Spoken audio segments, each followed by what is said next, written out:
Hai semua, hari ini kita akan mempelajari subtopik 3.3 pergerakan bahan merentasi membran plasma dalam organisma hidup.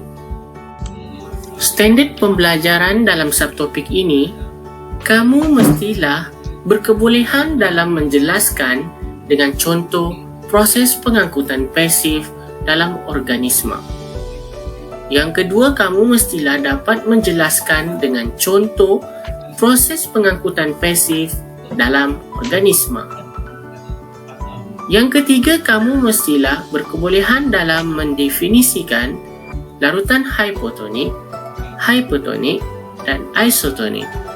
Dan yang terakhir, kamu mestilah berkebolehan dalam berkomunikasi tentang kesan larutan hipotonik, hipertonik dan isotonik terhadap sel berdasarkan pergerakan molekul air.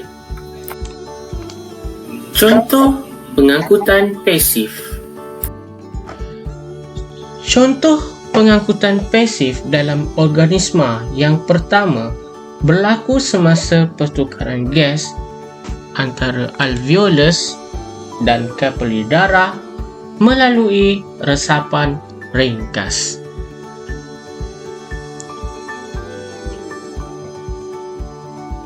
Perhatikan pada bahagian anak panah yang berwarna merah. Berikut merupakan proses pergerakan molekul oksigen akan meresap masuk dari alveolus ke dalam kapilari darah mengikut kecerunan kepekatan. Perhatikan pula pada anak panah berwarna biru. Molekul karbon dioksida akan meresap dari kapilari darah ke dalam alveolus mengikut kecerunan kepekatan.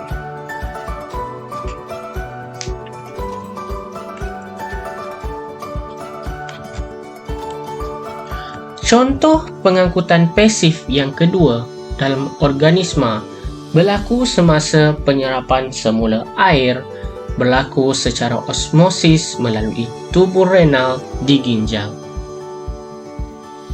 Perhatikan pada bahagian yang telah ditandakan. Berikut merupakan proses pergerakan penyerapan semula air dari tubul berlingkar proksimal ke dalam kapilari darah secara osmosis.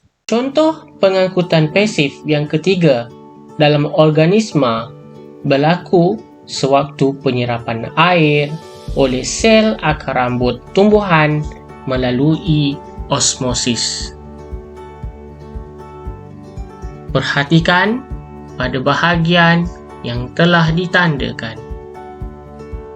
Berikut merupakan proses pergerakan air yang akan meresap secara osmosis dari air tanah ke dalam sel akar rambut. Contoh pengangkutan pasif yang keempat dalam organisma berlaku semasa penyerapan molekul fruktosa yang berlaku secara resapan berbantu di vilus. Perhatikan pada bahagian yang telah ditandakan. Penyerapan semula fruktosa melalui sel epitelium ke dalam kapilari darah secara resapan berbantu di vilus.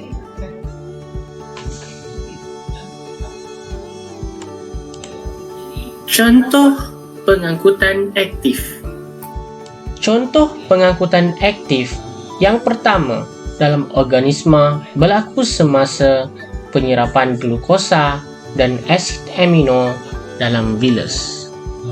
Perhatikan pada bahagian yang telah ditandakan. Berikut merupakan proses penyerapan semula glukosa dan asid amino melalui sel epitelium ke dalam kapilari darah secara pengangkutan aktif.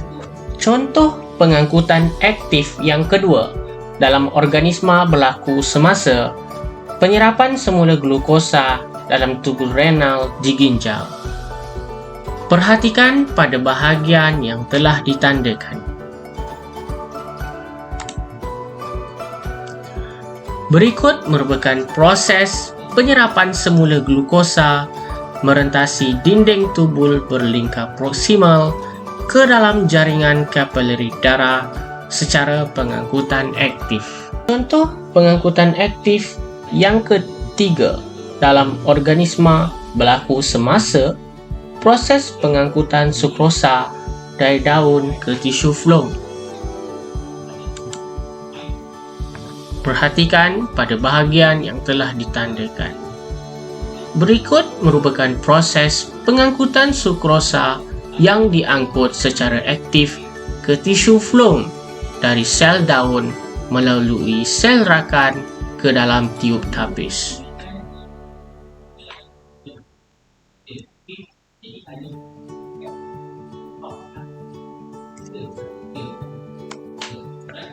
Contoh pengangkutan aktif yang keempat dalam organisma berlaku semasa penyerapan ion mineral oleh sel akar rambut tumbuhan.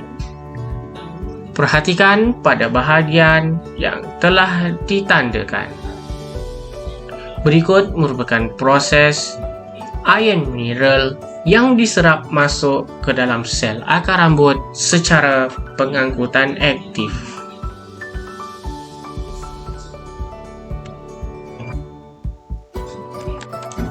Beralih pula kita pada definisi larutan isotonik, hipotonik dan hypertonik.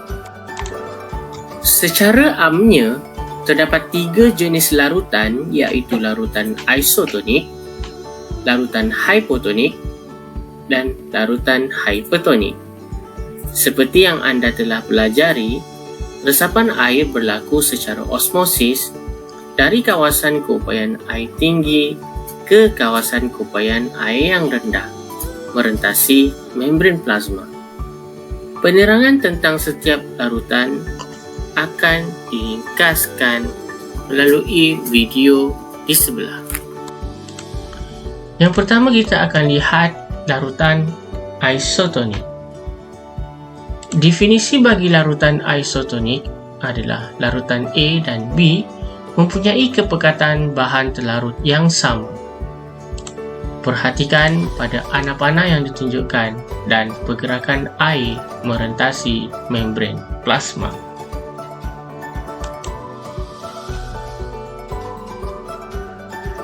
Maka, larutan A dan B adalah isotonik terhadap satu sama lain kerana tiada pergerakan bersih air.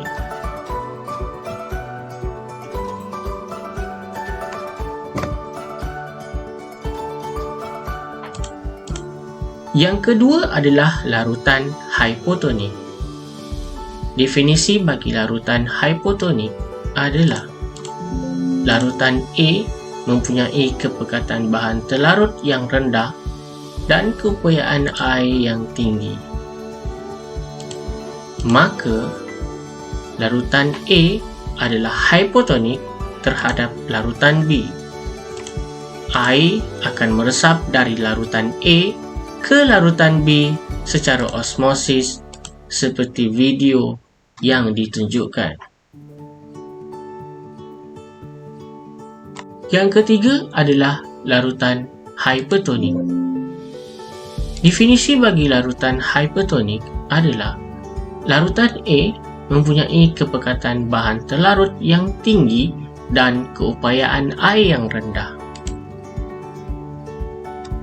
Maka, larutan A adalah hipotonik terhadap larutan B. Air akan meresap dari larutan B ke larutan A secara osmosis seperti video di sebelah.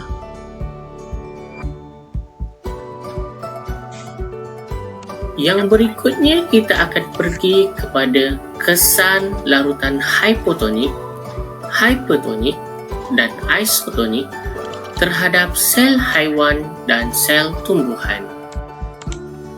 Sitoplasma sel mengandungi bahan terlarut seperti glukosa dan garam mineral. Bendalai yang terdapat dalam sel dikenali sebagai bendalai intrasel. Setiap sel juga dikelilingi oleh bendalek ekstrasel. Oleh itu, sel sentiasa mengalami proses osmosis dan pergerakan air merentasi membran plasma bergantung pada kupaian air dalam bendalek ekstrasel dan bendalek intrasel. Sebagai contoh, boleh dilihat melalui video animasi yang ditunjukkan. Berikut merupakan proses osmosis sentiasa berlaku.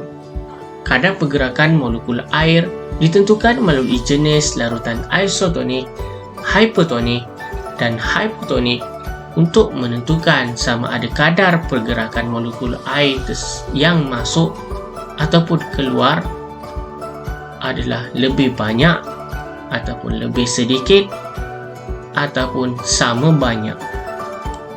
Kesan larutan hipotonik, hypertonik dan isotonik terhadap sel haiwan. Kesan larutan hipotonik terhadap sel haiwan. Apabila sel darah merah berada dalam larutan hipotonik, air akan meresap masuk ke dalam sel secara osmosis, menyebabkan sel akan mengembang dan akhirnya meletus.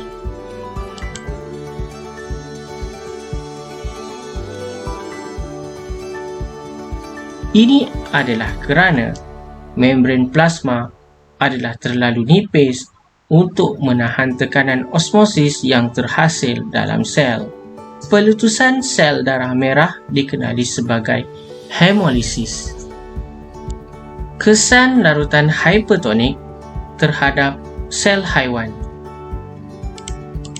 Apabila sel darah merah dimasukkan ke dalam larutan hipertonik, air akan meresap keluar dari sel secara osmosis. Hal ini menyebabkan sel akan mengecut.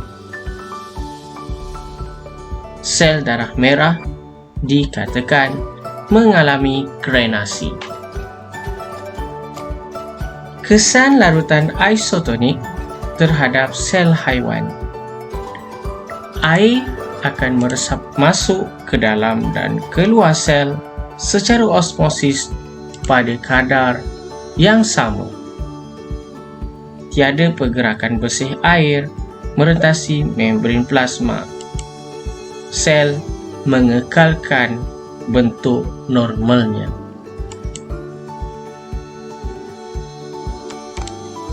Kesan larutan hipotonik, hypertonik dan isotonik terhadap sel tumbuhan. Kesan larutan hipotonik terhadap sel tumbuhan. Apabila sel tumbuhan dimasukkan ke dalam larutan hipotonik, air akan meresap ke dalam vakuol secara osmosis. Ini menyebabkan vakuol mengembang dan menolak sitoplasma serta membran plasma ke dinding sel.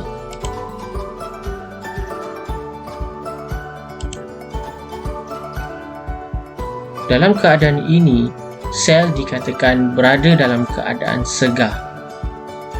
Sel tumbuhan tidak meletus kerana dinding sel adalah tegar dan kuat. Tekanan segah adalah penting kepada sel tumbuhan kerana dapat memberikan sokongan dan mengekalkan bentuk sel. Kesegahan sel menyebabkan sel pengawal mengembang supaya stoma terbuka untuk fotosintesis. Kesan larutan hipertonik terhadap sel tumbuhan. Apabila sel tumbuhan dimasukkan ke dalam larutan hipertonik, air akan meresap keluar dari vakuol secara osmosis. Vakuol akan mengecil dan sitoplasma akan mengecut, menyebabkan membran plasma tertarik daripada dinding sel. Fenomena ini dinamakan plasmolisis. Plasmolisis menyebabkan daun dan batang terlentur ke bawah. Kelayuan berlaku. Sel tumbuhan yang mengalami plasmolisis boleh menjadi segah semula sekiranya sel tersebut dipindahkan ke dalam larutan hipotonik dengan segera. Sel dikatakan mengalami deplasmolisis.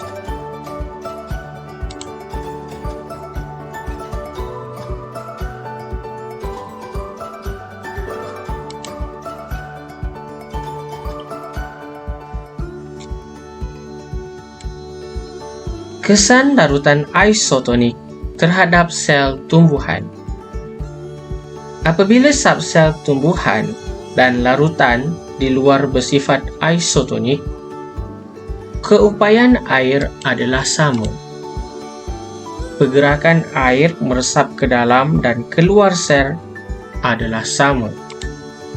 Sel berada dalam keadaan flasid.